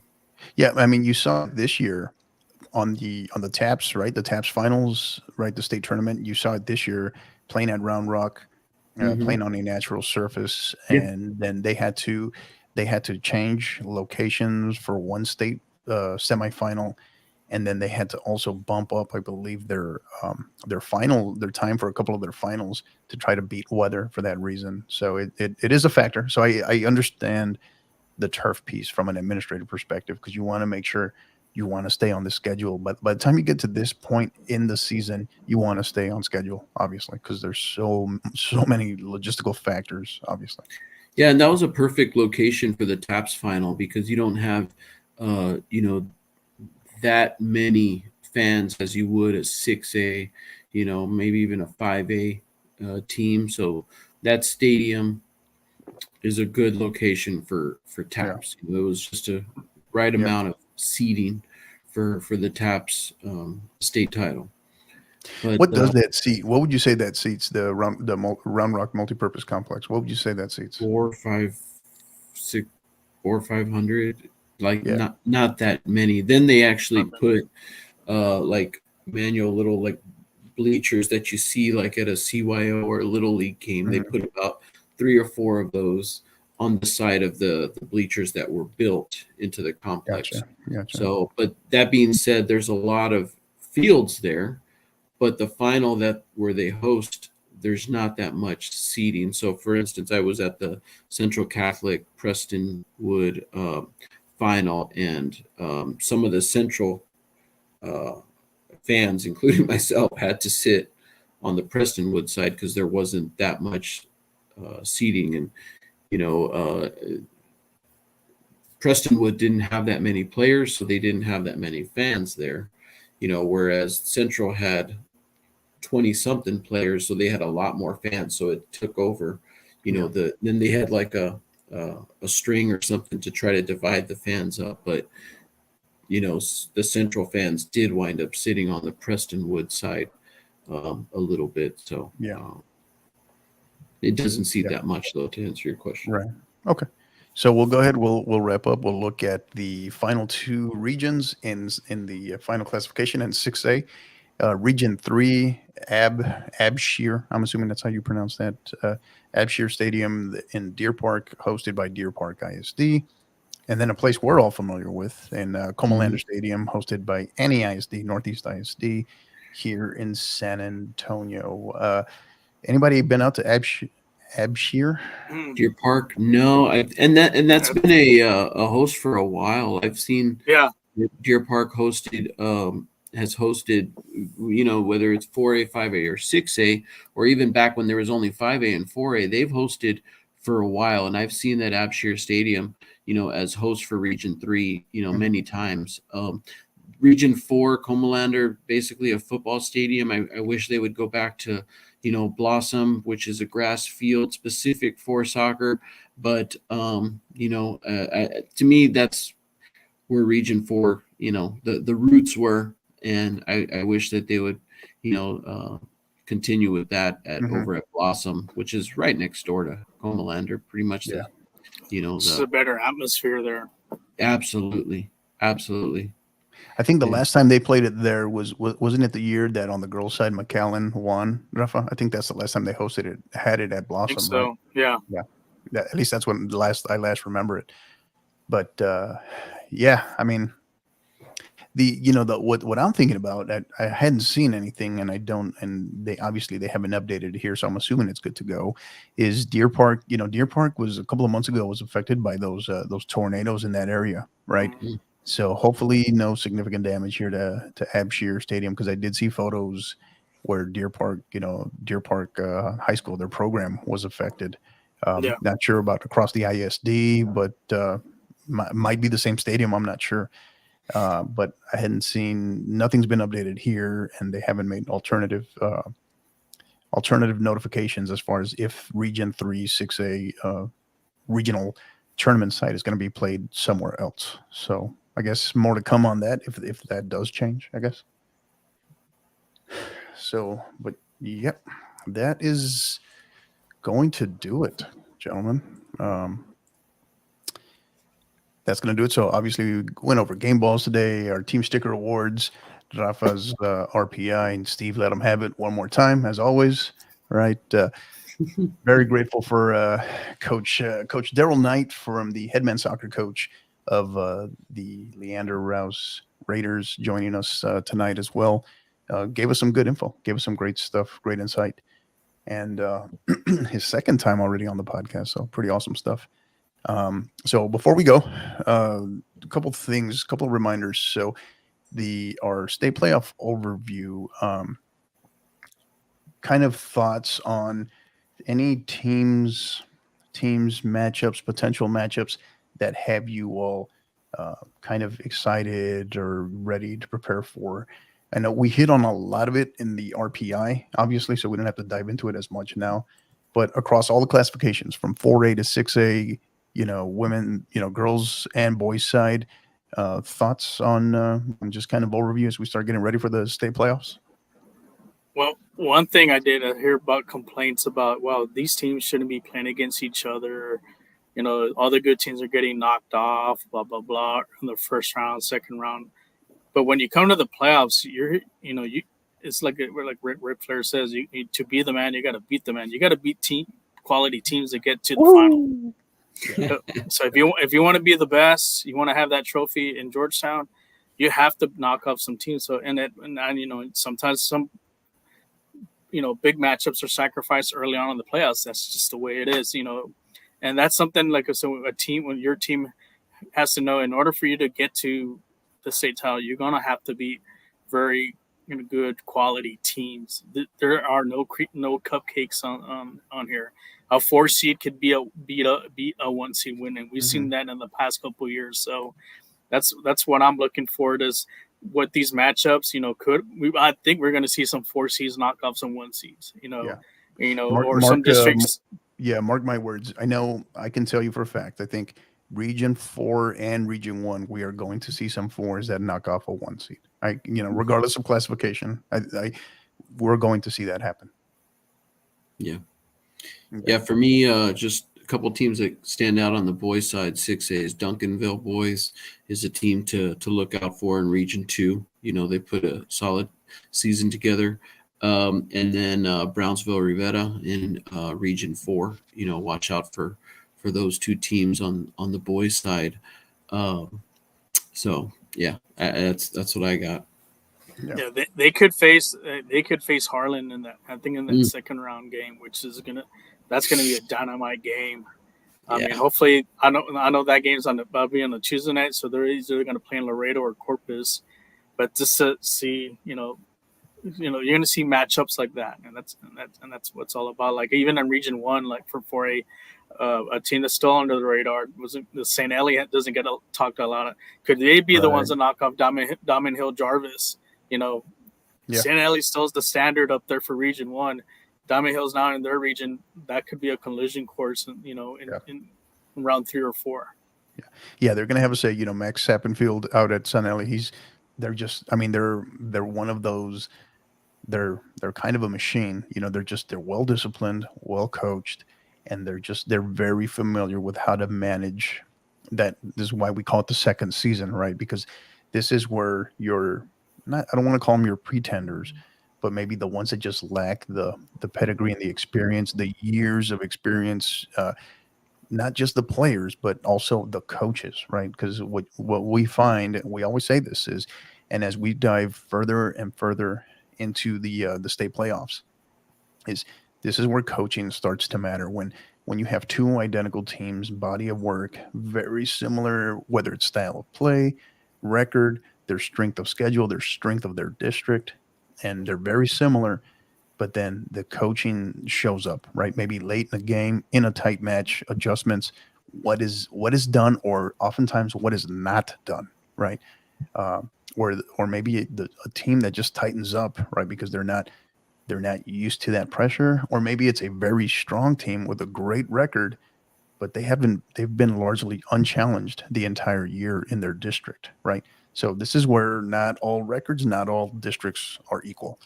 So at some point, and that kind of great denominator along the way becomes coaching, right? So yeah. Steve, thoughts? Yeah, no.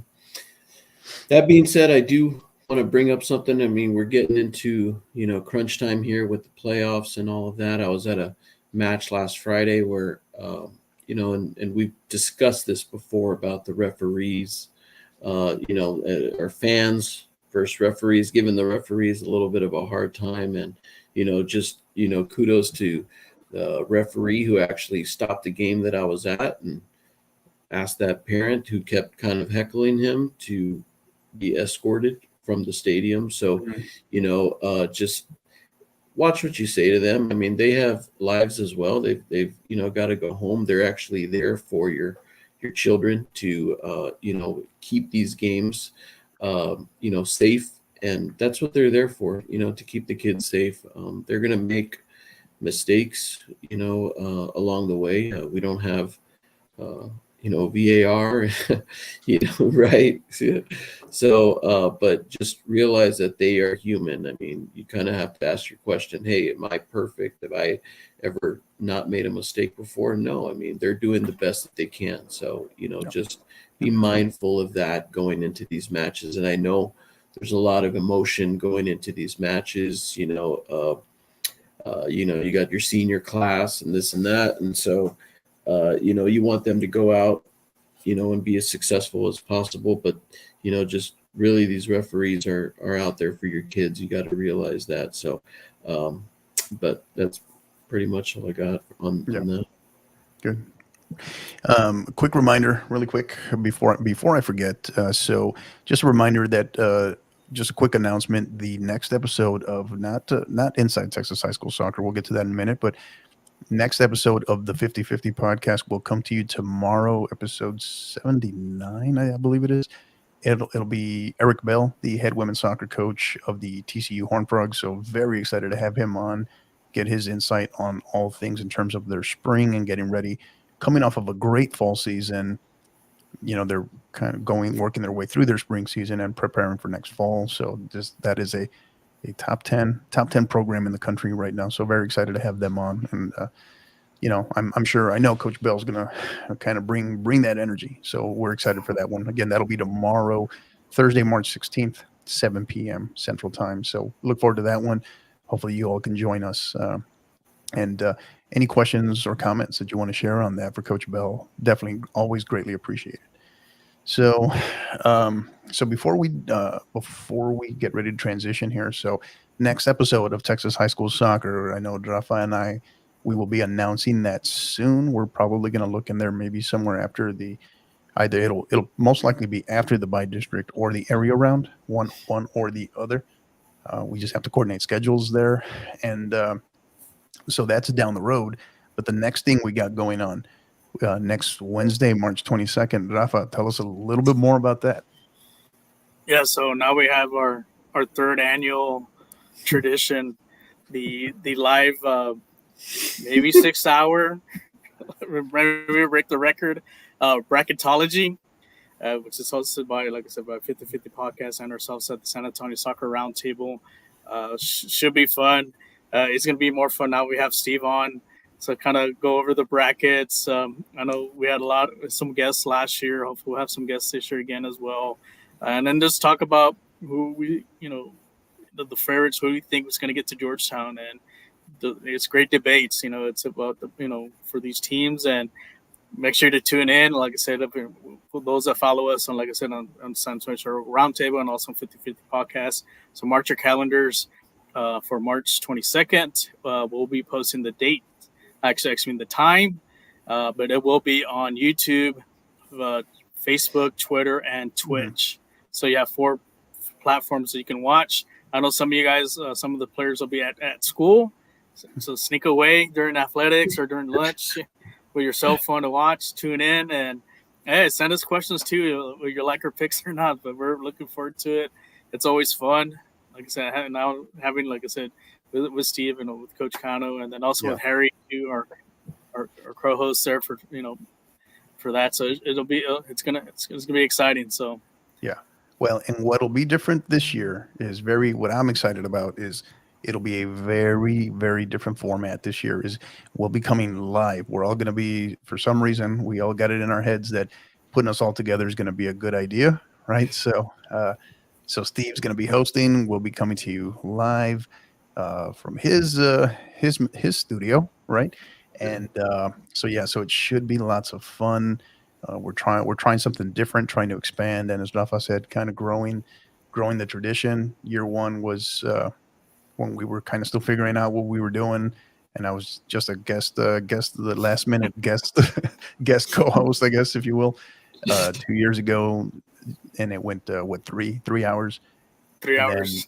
The second year, last year, we said, hey, you know what? Let's see if we can streamline this, make it a little bit better, make it more efficient, and all of that went right out the window, probably in the first 30 minutes, as it ended up being 6 hours. But I will say this: even though we doubled the time, it was very well done in terms of it was just very. What's going to make it different is we're not going to just go through a bracket and that's it. It's going to involve some analysis. It's going to involve some talking points, some breakdowns of matchups as well. So yeah, I think that's what part of the reason. And if we have some guests too, that'll obviously extend the show as well. So, but definitely excited for that as well. So. Thoughts on, as my wife says, I'm a rambler when I'm speaking sometimes, so I think I'm good for extending it an extra hour just on my own, Oh, chatting. wow. So it might be 7. No, we'll try to, keep it as fun and exciting, and but also moving, through the brackets, because you got to realize that we're doing, 3 classifications for 2 genders. So, it's 6 tournaments of 130 something teams for, each tournament. So, we'll try to make it, very analytical as well. I think Harry did a phenomenal job, putting all of the brackets together. And not only that, but you will also see the district record, of course, the seed, the district that they come from.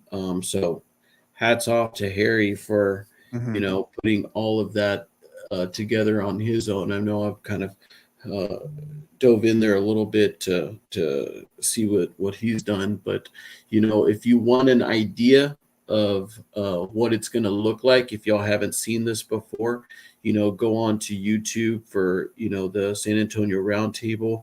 And you can pull up last year's episode, the 6-hour episode, or the year before, Rafa and Harry did a good job, with those 2 years of doing that, as well as, Hector jumping in there last year.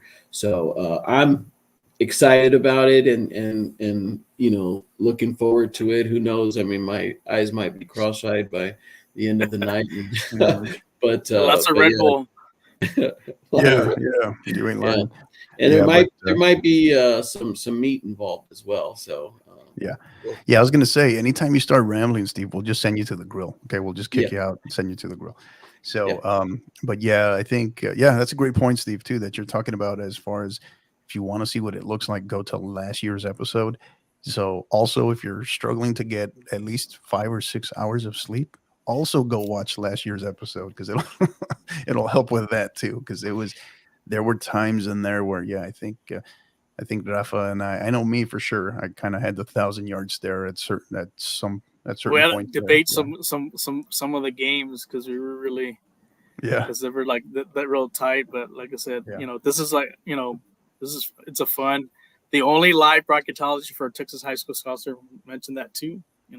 There you go. So so we like to have participation, like I said, from not only the coaches and the players and parents. Send your comments. Watches. Who do you think is going to win up some of the matches? Like I just saw Brandon right now.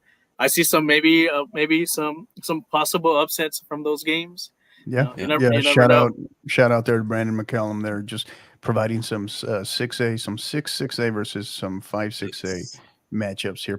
These are some pretty phenomenal matchups. Very good matchups. So am I going to be the dividing factor on some of these matches? I might be maybe no, but what Rafael do, Rafael take credit, right? If you break but it goes towards him, he'll if not, he'll blame it on you. So that's I got 78% of the taps right. So we did that. We did the first couple rounds.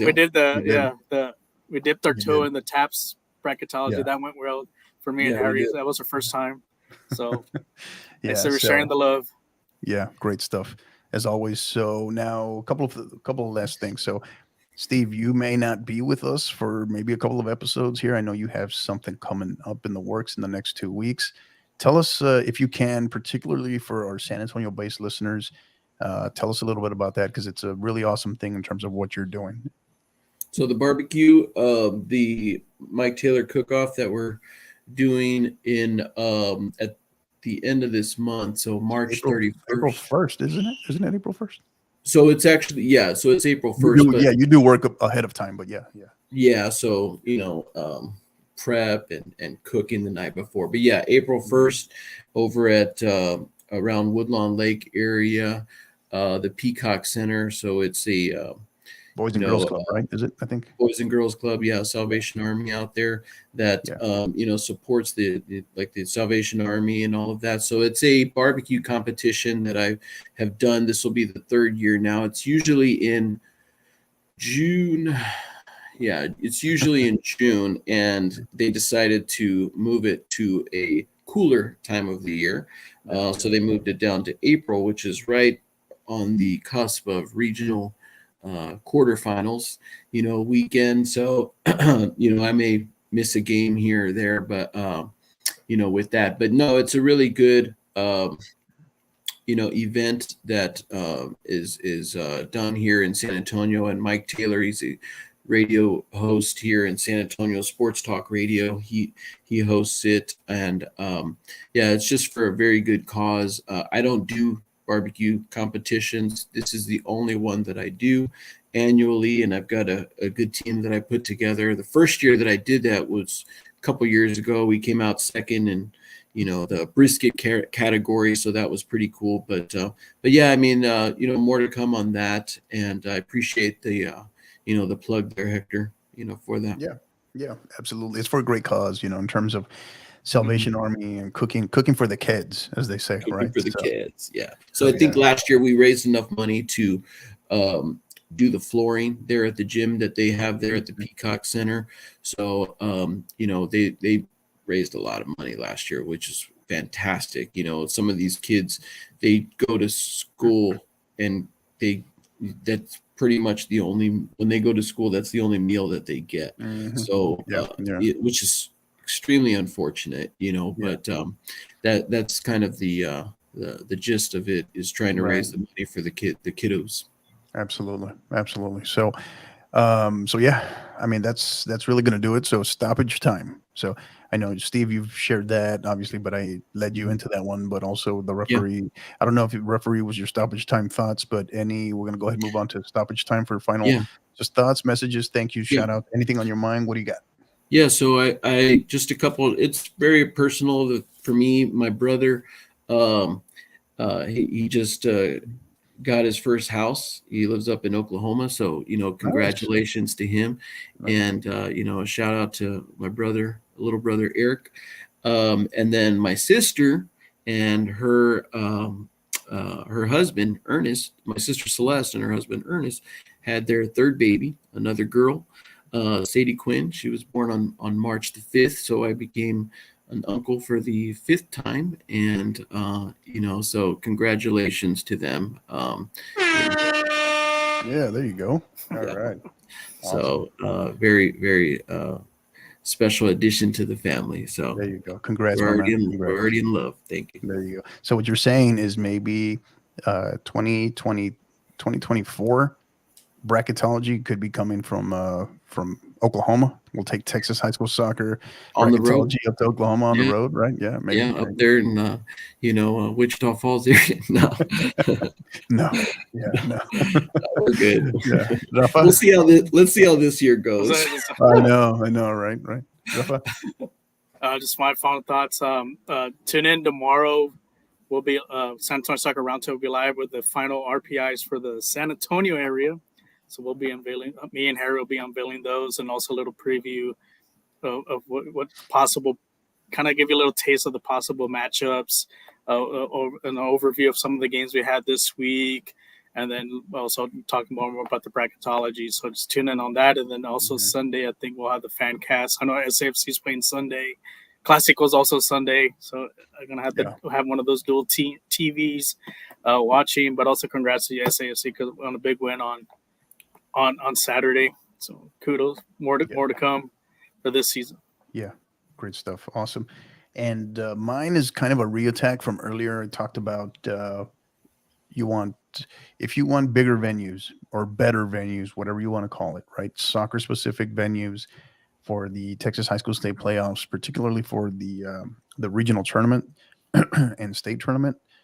Show up, show up, support your program, support your schools, and you got to show up in numbers. And I get it. Oftentimes the playoff matches, especially when you're getting to the early rounds, right? Your area, your by-district area regional quarterfinals, they're often played in the middle of the day, oftentimes just because of travel.